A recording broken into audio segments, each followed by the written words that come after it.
Some of you know me, not many of you though, yes. So I'm going to introduce myself to you as a teenager, a very long time ago. This was my ambition poem. I didn't write it then, I only wrote it recently. It's called Ambition.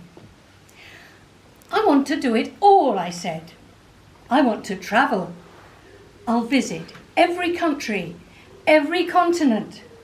I'll travel by camel, by elephant, by rickshaw, by jet ski, by helicopter, by supersonic plane, by yacht, by train, by balloon, by riding on the back of the dodo that I'll find on my famous scientific expedition, by Arctic sled, by sedan chair, by submarine, by rocket, but not on a horse or a bike, because they frighten me. I'll be famous for my dancing, my painting, my gymnastics. I'll be famous for inventing edible plastics, for my skill at quoits, for my sexual exploits, for my piety, my escapology, my tightrope walking, my fast talking in Swahili, my playwriting, my copywriting, my bullfighting, my politicking, my fair isle knitting, my witticisms, my literary criticisms. Yes, I'll do it all, I said. And did I? No. But I did start writing poetry many years later. And of course I learnt to lie, as all poets must. And this poem I wrote after I'd read and I really loved Elizabeth Bishop's beautiful, it's a villanelle actually, The Art of Losing, very famous poem. This is called The Art of Lying. The art of lying is a gentle one. Truth so often hard to give or take. Lying can be kind when all's said and done. Your smallest lies you can tell on your phone. Sincerity is not so hard to fake. The art of lying is a gentle one. Go further. Lie barefaced in even tones. Look people in the eye. I'm going to have to take those off to look you in the eye. Look people in the eye. Refuse to break bad news. Perhaps, when all is said and done, the art of lying is a gentle one. Lie cleverly. Sustain lies once begun, with reputation, fame and wealth at stake. Are those lies kind, when all is said and done? I said, I'll love you always, to someone. Made promises I later had to break. Is the art of lying a gentle one? Lying's seldom kind, when all is said and done. Now a little bit lighter. We came by car, as you know, because perhaps some of you know, I just took about half an hour to park the thing. We like to travel by train, but we've lost faith in the trains. Here's a poem, possibly about why, and possibly not. It's called Mind the Gap Between Reality and South West Trains Services. The train now standing on platform 2 is the 1825, departing for the zoo. This train has 5 cobras and a buffalo car. Anacondas are available if you're travelling far. Hyenas in the silent zone are stifling their screams. A vulture with a mobile phone is working hard, it seems. The parrots are unanimous. They're making noisy claims. You must have a valid ticket to travel on one of our trains. A flock of sheep is twittering because they've missed connections, but all the goats are smiling, eating chocolate confections. Please ensure your luggage does not obstruct the aisle, for bears are coming down the train in growling single file. Don't put your feet upon the seat, nor your hooves, nor paws. Retract your claws. For safety, these are our railroad laws. Please take your meerkats with you. Check the overhead rack. Alligators left there are seldom given back. Have a safe onward journey. Take care and mind the gap, for sometimes there are tigers emerging from the track.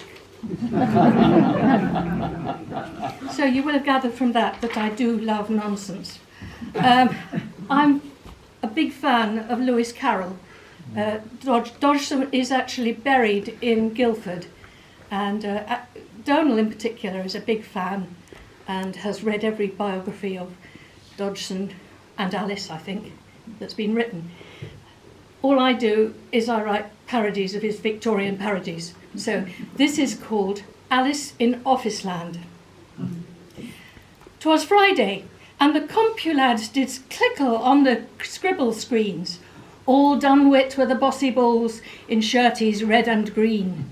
The ofterbore had uttered jokes until the air was bugger blue. The secre-ladies goggle-gigged at lunch till 2:30. Is it 5:30 or dirty dive? And is the weekly shammock o'er? Will compulads and secre-ladies go frickle at the watering bore?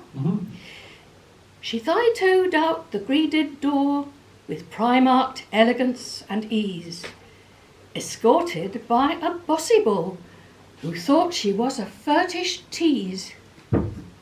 They fraggered down the crowd-rubbed street to Binny's Vino Barisette. He sat her in a claustra booth and fetched her gin and anisette. It's going late, the secre girl protested as he brought her more. Come, Bibblebibe, he urged her, have a scroodle drive, a peridor. And so the night went woofing by. Let's body rub, he said to her. They found a room in Palmer's Green and fiddle-fingered up the stair. Come to my arms, my bossy boy. Tell me you have no Wookie wife. He told her bylines, spun a tale about a singlifying life. But suddenly the door bursts wide. His Wookie wife stands blawing there with law divorces at her side. Alice, don't fall off that chair. Where is that work I'm waiting for? The database to be completed? There's work to do, or there's the door. My fantasy deleted.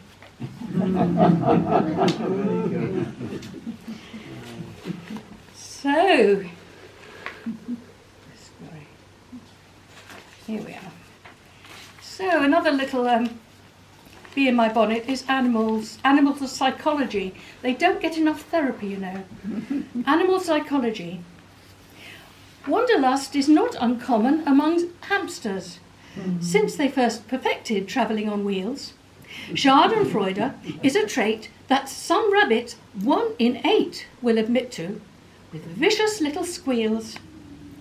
Claustrophobia is a problem for the ferret. Travelling in trousers makes them sick.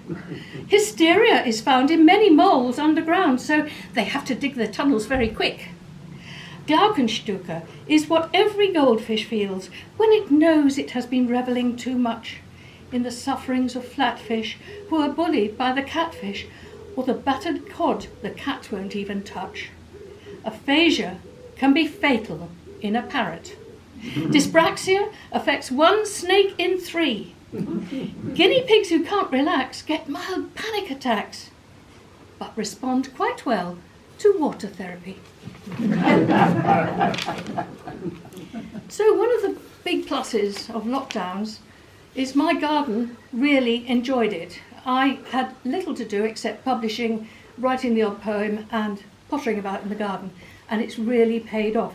And this poem I wrote after reading some Pablo Neruda questions.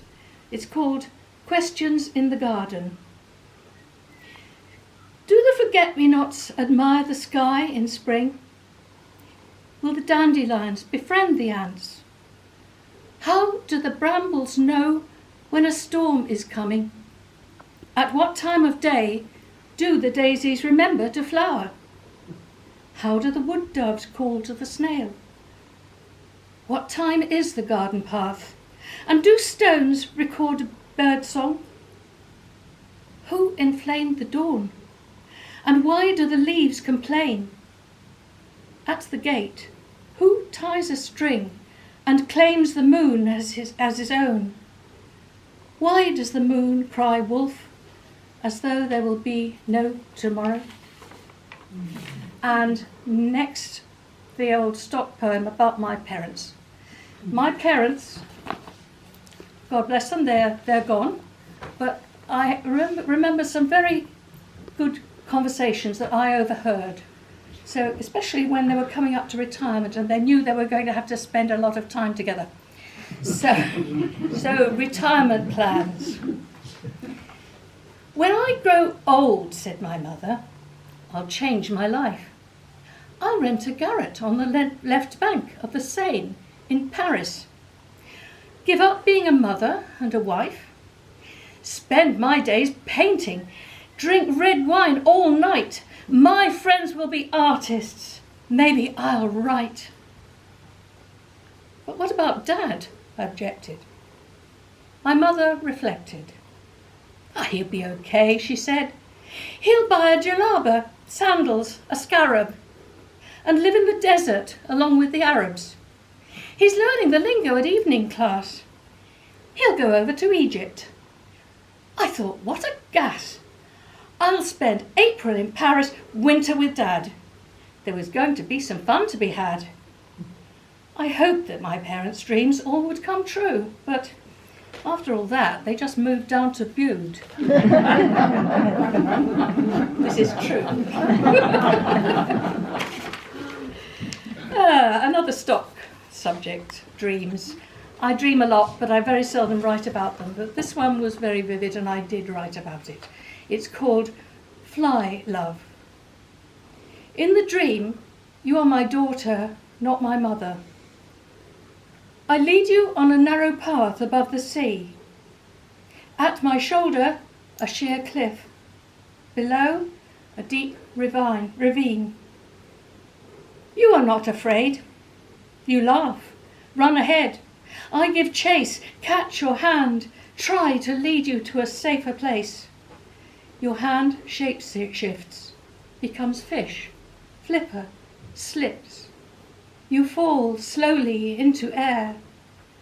In the dream, you are my daughter, not my mother, and I call out to you from the path. Spread out your arms, love, open wings and fly.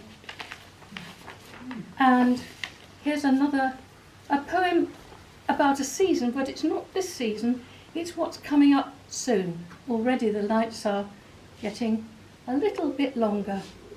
It's called Losing the Light. Each morning's darker, colder than the last. Sun weaker, wind more cool and keen. Weeds are growing fast in autumn rain. After summer's drought, the garden's green, but we shall lose the light when summer's past. Silver nets are spread across the grass. Dew betrays the hunters, almost they're unseen. A spider climbs a filigree of veins, ghost of a leaf in tarnished gold and cream. We know we'll lose the light when summer's past. An evening sky of blood and polished brass. A drift of mackerel cloud flows like a stream. White mist rolls up the hills from every plain. Far off, the town's faint lamps begin to gleam, and we have lost the light, now summer's past. And to finish, 2 short poems. Advice. Stirring the porridge, I think of Miss Rymer's grave. She's past her century if she's not in it. I wish I'd written this, she wrote on my homework. Keep stirring, don't stop, my mother always warned. Some advice, some praise stays with you. Keep stirring, or life goes lumpy and sticks. And finally, how to make a dream out of silence. Dress. Take a yard of the quiet of a dawn before the birds wake. Use the sudden hush that heralds the Fifth Symphony by Beethoven, and the breathless pause in a soliloquy by Hamlet, to create a template for your bodies. Be sure to calculate the volume of air held in place by the lungs' alveoli, so that it stretches easily across the depth and breadth of your chest. Cut out the skirt from a length of the boundless, soundless vacuum of space. Now, thread a hiatus with a sense of absence, and sew into one piece. Try on the dress. Listen.